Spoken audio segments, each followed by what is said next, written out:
ये उस समय की बात है। भगवान शंकर जी कैलाश पर्वत पर बैठे हुए हैं। कैलाश पर्वत पर भगवान शंकर जी बैठे हुए हैं। सिया राम में सब जग जानी,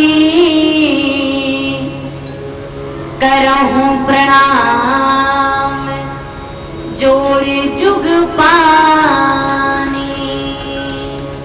भगवान शंकर जी आज समाधिस्थ होकर के बैठे हैं और एक बार पुनः नारद जी बाबा का आगमन हो गया कैलाश पर्वत पर। तो नारद जी बाबा आज कैलाश पर्वत में पधारे। पार्वती जी मैया भ्रमण कर रही थी तो पार्वती मैया के पास में आज नारद जी बाबा पहुंच गए। अब जैसे ही पार्वती जी मैया ने नारद जी को देखा, नारद जी ने माता को देखा तो प्रणाम किया। मैया प्रणाम। पार्वती जी ने कहा खुश रहो नारद, बड़ी समय बाद आए हो, कहाँ रहे अभी तक, सब कुशल मंगल तो है। अच्छा, आप लोग जानते हैं कि नारद जी कौन है? कौन है? नारद ददाति इति नारदः। आजकल तो लोग संसारी शब्दों में बोल देते हैं ना कि भैया उस व्यक्ति से ज्यादा बातें मत करना, वो व्यक्ति बहुत बड़ा नारद है। नारद उसके पेट में कोई बात नहीं पसती है। लेकिन आपको ये बात नहीं पता है कि नारद की उपाधि कितनी बड़ी है। जिसकी कोई बात देवी देवताओं में भी महाराज, जिसकी बात को कोई ना काट पाए, कोई ना टाल पाए, वही तो नारद है। नारद जिसकी कोई बात ही ना रद्द कर पाए, वही तो नारद है। वही नारद है। कहते हैं नारद जी बाबा जैसे पार्वती मैया को प्रणाम करते हैं, पार्वती जी मैया मन में समझ गए कि नारद जी बहुत दिन बाद आए हैं, अवश्य कोई ना कोई बात तो जरूर होगी। नारद जी बाबा सोच करके आई ही है कि मैं जहां भी जाता हूँ सबके घर में मुझे कहीं ना कहीं झगड़ा दिखाई देता है, लेकिन कैलाश पर्वत एक ऐसा है जहां पर आज तक हमने पार्वती मैया और श्री महादेव जी को कभी आपस में झगड़ते नहीं देखा। लेकिन आज अगर मैं आया हूँ और जब तक इन दोनों का झगड़ा नहीं करवा देता हूँ तब तक मैं हार नहीं मानने वाला हूँ। झगड़ा तो पक्का करवा के जाऊंगा, कुछ भी हो जाए, ये ठान करके सोच के आए नारद जी आज। अब नारद जी बाबा जैसे ही महाराज कैलाश पर्वत पर पधारे, पार्वती जी मैया देख रही है। नारद जी ने पार्वती मैया से प्रश्न किया, मैया सच्ची सच्ची की बात बताना, बाबा आपको कितना प्रेम करते हैं? पार्वती जी ने कहा कि अरे नारद, तुम्हारे जैसे बाबा ऐसी बातें करते हैं, शोभा देता है क्या? अरे तुम क्यों पूछ रही हो, तुम्हें क्या लेना देना, ये तो अंदर की बातें हैं, तुम क्यों पूछ रहे हो? नारद जी ने कहा कि मैया बताओ तो बाबा आपको कितना प्रेम करते हैं?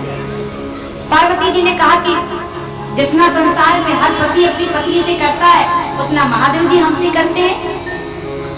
अच्छा, तो एक बात बताइए, कभी बाबा ने आपको ये बताया है कि उनके गले में जो नरमुंडों की माला है ये आखिर किसके धारण किए रहते हैं? कभी बताया? अब जैसे ही नारद जी बाबा ने इतना कहा, पार्वती जी तो बिल्कुल चुप हो गई, बोल ही नहीं पाई। पार्वती जी मैया सोचने लगी कि बात तो बिल्कुल सही है, कभी बताया तो नहीं मुझे कि गले में नरमुंडों की माला आखिर किसके धारण किए रहते हैं। नारद जी ने कहा मैया कभी बताया, बताइए तो। पार्वती जी ने कहा बताया हो तो बताऊं ना, कभी बताया ही नहीं तो बताऊं क्या? नारद जी ने कहा फिर कैसा प्रेम है मैया? अरे बाबा आपसे प्रेम करते हैं तो उन्हें तो सब कुछ बताना चाहिए ना, पति का यही तो धर्म होता है कि पत्नी को सब कुछ बताए, कुछ भी ना छिपाए। लेकिन ये कैसा प्रेम है? लेकिन मैया चलो नहीं बताया कोई बात नहीं, आज जब बाबा आ जाए ना कैलाश पर्वत में तो आप उनसे पूछना जरूर कि तुम्हारे गले में जो नरमुंडों की माला है आखिर किसकी है, बिना पूछे रहना मत। अब महाराज नारद जी ने आग लगा दी, गृहस्थ में आग लगाई और चलते बने। मैया पूछ जरूर लेना, बिना पूछे मत रहना। हाँ, जाते जाते नारद जी बोल गए, पार्वती जी मैया ने कहा कि बिल्कुल पूछोगे तो जरूर कुछ भी हो जाएगा।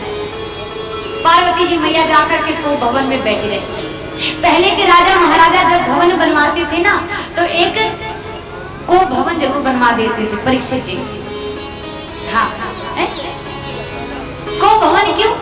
अब माताएं गुस्सा हो जाए तो कहाँ, कम से कम एक ही कमरा में बैठी रहे आराम से है।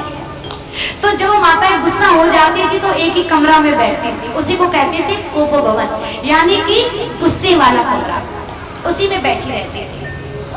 पार्वती जी मैया जाकर के कोप भवन में बैठ गई, बड़ी गुस्से में है। अब भगवान शंकर जी जब समाधि से जागे तो भगवान शंकर जी ने सोचा कि चलो मिला जाए। भगवान शंकर जी पार्वती जी से मिलने के लिए आ रहे हैं और जैसे महाराज जाकर के पहुंचे तो क्या देखा, घर की स्थिति आज बड़ी बेढंग है। घर का सामान कभी इधर से उधर बिखरा हुआ पड़ा है। भगवान शंकर जी समझ गए, हमें लगता है जरूर कुछ गड़बड़ है।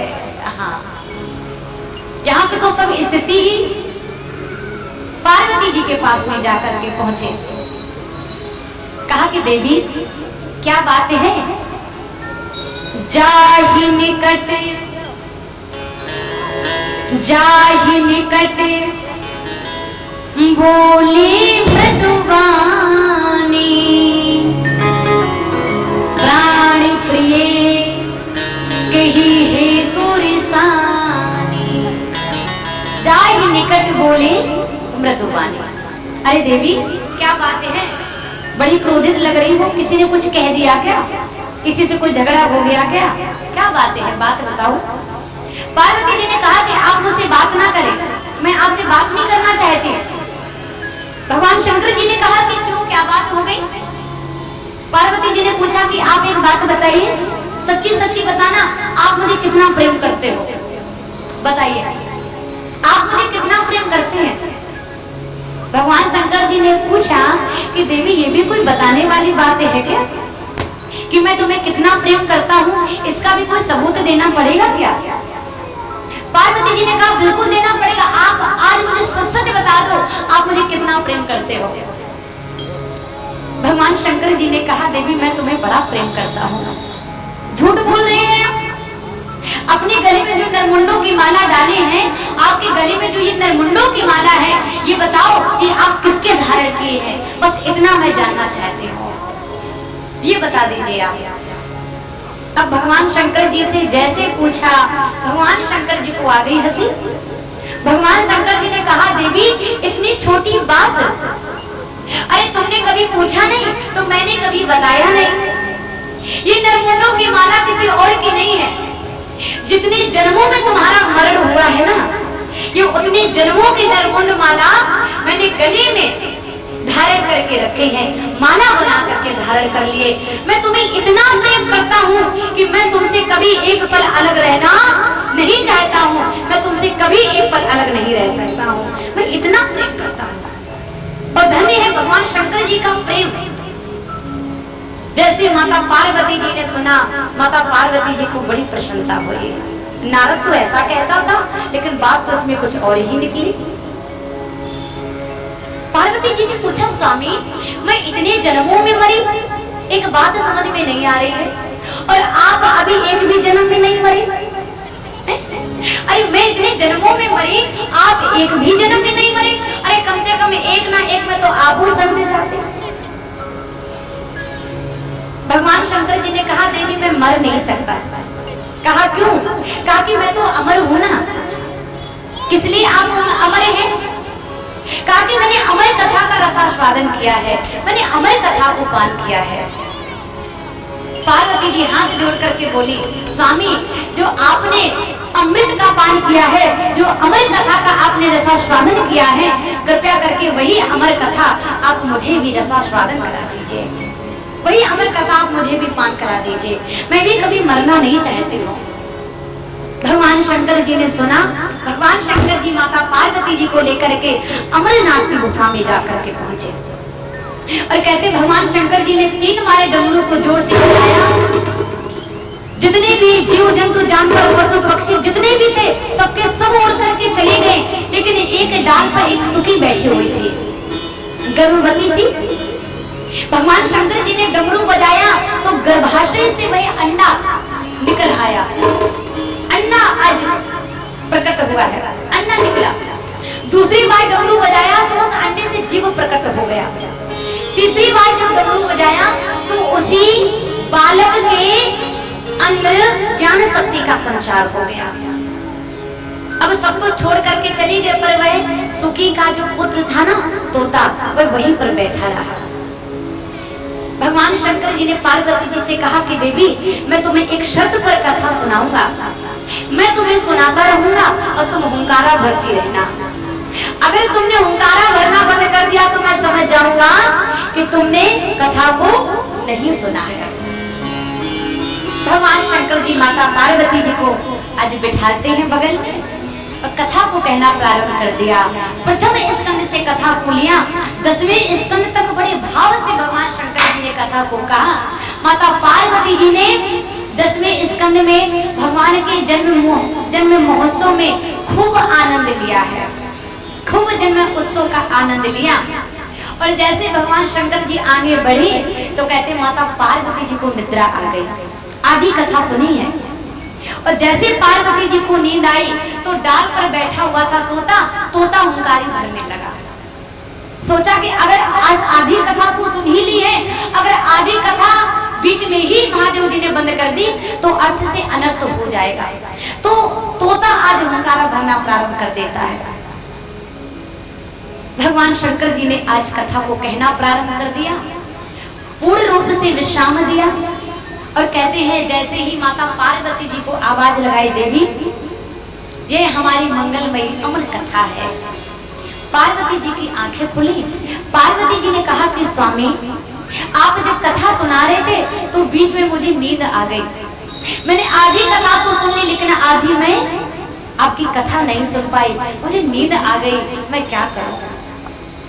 और भगवान शंकर जी ने जैसे सुना कि आधी कथा सुनी तो भगवान शंकर कहने लगे, देवी तुमने आधी कथा सुनी तो फिर आधी कथा किसने सुनी है? ये हुंकारा कौन भरता रहा बराबर? क्रोध आ गया। और जैसे देखा कि डाल पर एक शुक बैठा है, तोता बैठा है, भगवान शंकर जी ने त्रिशूल को उठाया, मारने के लिए जैसे दौड़े, आगे आगे शुक वह उड़ रहा है, पीछे पीछे भगवान शंकर जी आप त्रिशूल को लेकर के मारने के लिए दौड़े दौड़े चले आ रहे हैं। तूने मेरी अमर कथा को चुरा लिया, मैं तुझे समाप्त कर दूंगा, मैं तुझे समाप्त कर दूंगा। अब आप लोग विचार करें, जिसने अमर कथा का रसास्वादन कर लिया है, महाराज उसे कोई मार सकता है क्या? वह तो अमर हो गया संसार में। वेद व्यास जी महाराज के आश्रम में जाकर के वह तोता पहुंचा। पिंगला देवी भगवान सूर्य भगवान को जल अर्घ कर रही थी। जब भाई आ गई, मुख के द्वारा तोता गर्भ में प्रवेश कर गया। भगवान शंकर जी पीछे पीछे दौड़े दौड़े गए हैं। 12 वर्ष तक भगवान शंकर जी वेद व्यास जी महाराज के आश्रम खड़े होकर की प्रतीक्षा करते रहे, 12 वर्ष तक। फिर भगवान शंकर जी को ज्ञान हुआ कि अब तो यह अमर हो गए हैं, इनको कौन मार सकता है संसार में। भगवान शंकर जी ने त्रिशूल को लिया और भगवान शंकर जी वापस हो गए। 16वां वर्ष लगा। वेद व्यास जी महाराज हाथ जोड़ करके विनती करने लगे, अरे बालक बाहर आओ, तुम्हारी मैया के गर्भ में पीड़ा हो रही है, संसार में आओ। वेद व्यास जी महाराज जिस समय आवाजें लगाने लगे, पुत्र ने उसी समय कह दिया, पिताश्री मैं तभी संसार में आऊंगा जब मेरे संसार में आने से पूर्व जब वह कृष्ण आकर के मुझे दर्शन देगा, तभी मैं इस संसार में आऊंगा, क्योंकि ये संसार बड़ी ही मायावी है। अगर मैं इस मायावी संसार में आया तो मैं संसार की माया में फंस करके रह जाऊंगा और जो मेरा उद्देश्य होगा मैं अपने उद्देश्य से अलग हो जाऊंगा। इसलिए पहले मुझे कृष्ण आकर के दर्शन दे। तब भगवान स्वयं कृष्ण आए हैं और माता के गर्भ में ही आज भगवान कृष्ण आकर के वह बालक को जब दर्शन दिया तो वह बालक अपनी माता के गर्भाशय से बाहर आया और जैसे बाहर आया उसी समय आज उसको सुनाई दिया है, उसी समय उसने सुना है, बहुतन में उत्तर मिलो कि तुम जाहि जपो हरि नाम। ऐसे श्री सुखदेव को बारंबार प्रणाम।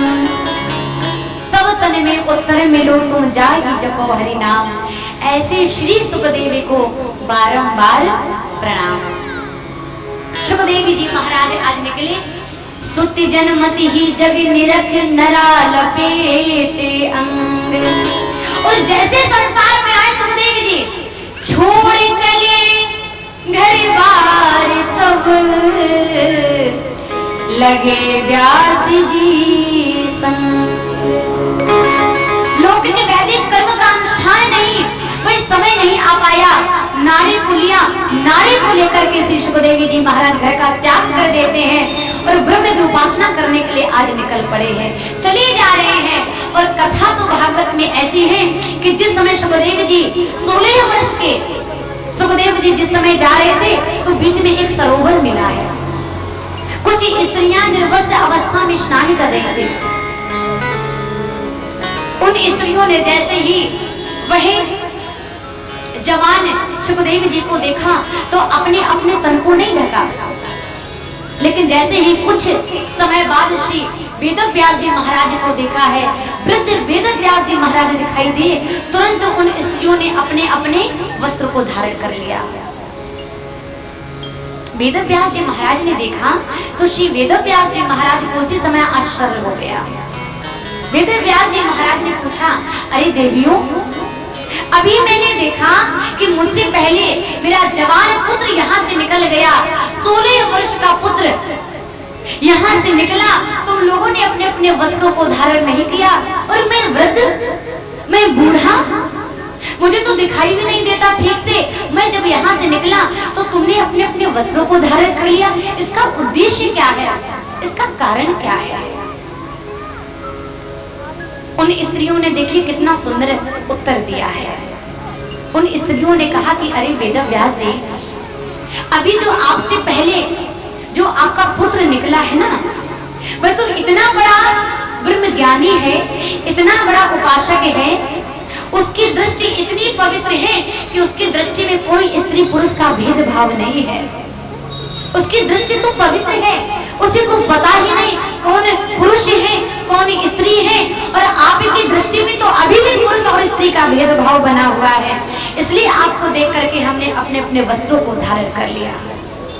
आपका पुत्र तो संसार का कल्याण करने के लिए आया है, बड़ा ब्रह्म ज्ञानी है।